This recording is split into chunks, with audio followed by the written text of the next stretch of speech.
There is quite common knowledge for those who dwell into the world of horror. There's a difference between American and Asian horror movies. Asian being more frightening, and American being, well, saturated by Hollywood. I'm sure you've heard of stories such as The Ring, The Grudge, or even the Kuchisake Onna. You may have even read Uzumaki by Junji Ito. A lot of this can be cast off as myth, but how much are actually based on a true story? You can take it for what you will, but it's still light outside. I think it may be safe. I will tell you my experience. I was straight out of high school, looking for a job, producing no luck. My uncle was looking out for me, and he contacted one of his old buddies, Mr. Sakata. It landed me in the field of maintenance, and I couldn't really complain. I mean, I was pretty good with hands-on work. I knew how to fix things and work with a number of tools. It would pay well, but I was going to have to start learning Japanese. The most I knew was from watching anime shows that would appear in Cartoon Network back in the day. So I packed my things, and I was headed onto the plane of Nara, Japan.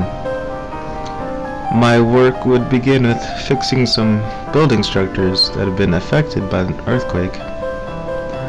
But first, I would need to settle in. I lived on the second floor of an apartment with Mr. Sakata's family. The neighborhood residents were also very friendly and inviting. I'm sure they picked up on my poor Japanese, but it was enough to communicate with. It was getting late, and I was tired from the plane ride. I laid my head to sleep in my new home, and outside, I thought I heard children's voices. I checked the time. It was 9 p.m. I thought, maybe it's just a bunch of kids returning home from somewhere. I ignored it, and I laid my head to try to sleep. That's when I heard it again. It was much louder this time. It sounded like they were playing a game outside. I looked out the window and saw 5 or 6 children standing outside, laughing. I couldn't see their faces, but I could hear them just laughing. Fatigue got the best of me, and I finally fell asleep. The next morning, I went downstairs, and the Sakatas were already eating breakfast. I greeted them as I was heading out to my first day of work. Curious, I asked, "Did anyone hear their children last night?"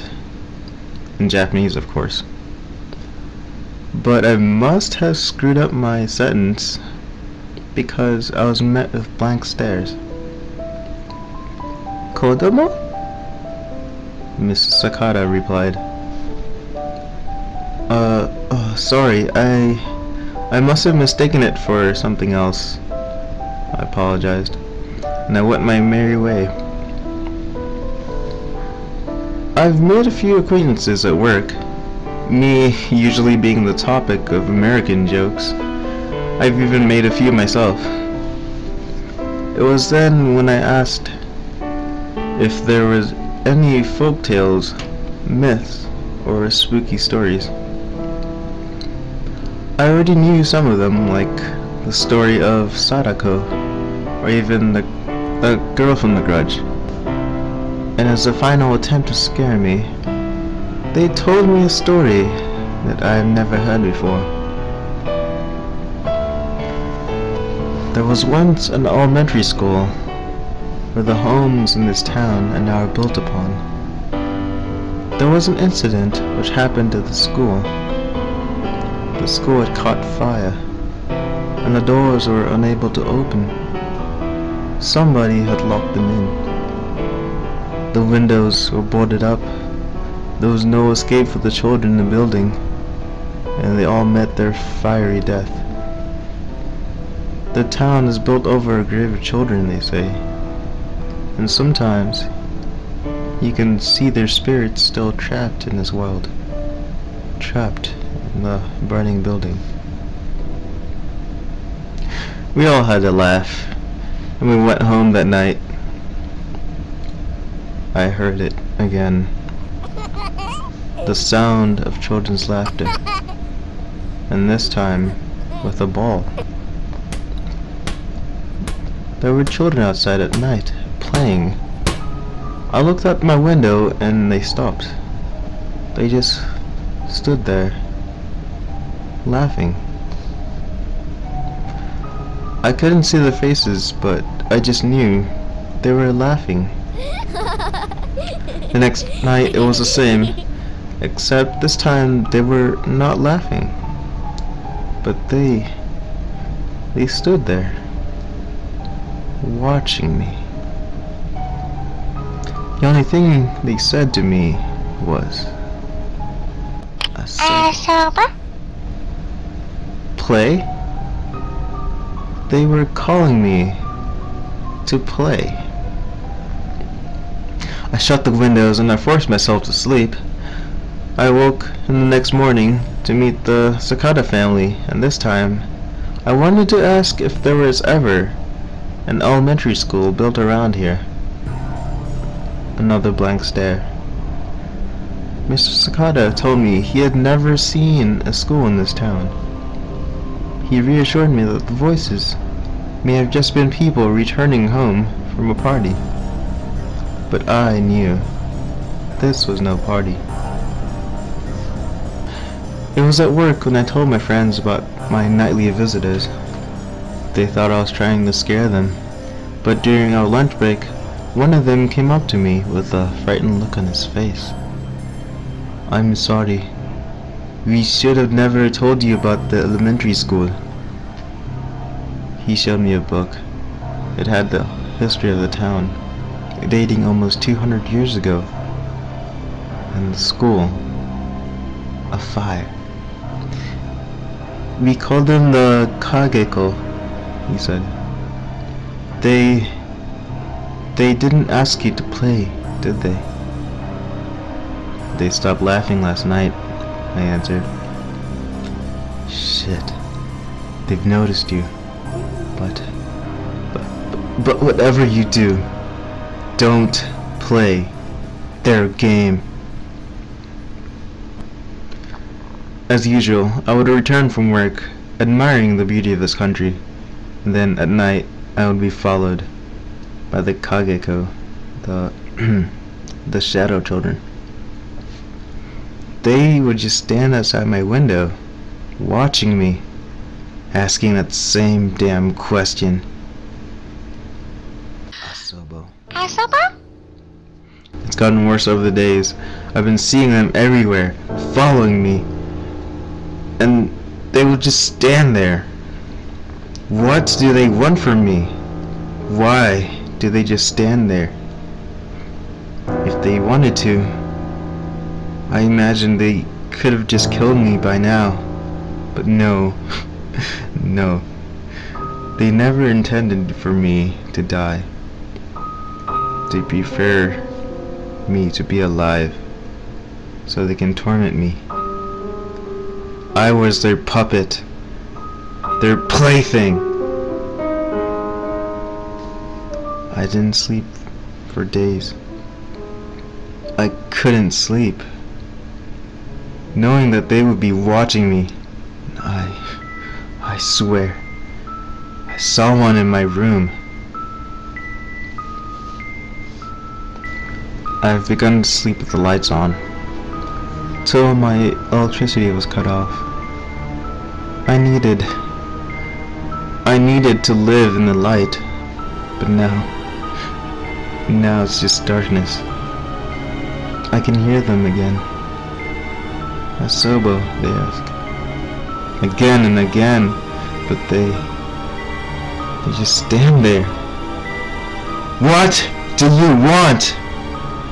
I cried out, probably loud enough to wake the neighbors. I've had it. It was the end. I've decided to quit my job, return back to the States, said my goodbyes to the Sakata family, my friends, my neighbors, and got on the airplane back home, back to my parents' house. Ugh, my shoulders have been killing me ever since I got off the plane. Must have been from carrying around all that luggage. But I was back to my hometown, safe. I was glad it was still early in the morning here in the States. I embraced my parents, shared some photos and some good experiences of Japan. I was also back to being jobless. Everything so far was back to normal, as long as I wasn't haunted by those things anymore. The sun's going down and it's almost nightfall. God, I need to rest my shoulders. I sat in my bed, taking off my socks, and that's when I heard a voice close to me, closer than ever. Whispering in my ear was a child's voice. Simply said, Ahsoka. He's been on my shoulder. This child, this thing, this demon. He has been clinging on to me, and he wasn't alone. My story ends here because, well, the sun is going down and he's still sitting on my shoulder. I can't see him right now, but I can feel him sitting. I don't know what or who had done this to me. I must have been cursed. But tonight, I'm going to end it all. Tonight, I will play with the Shadow Children. 一緒に遊ぼう。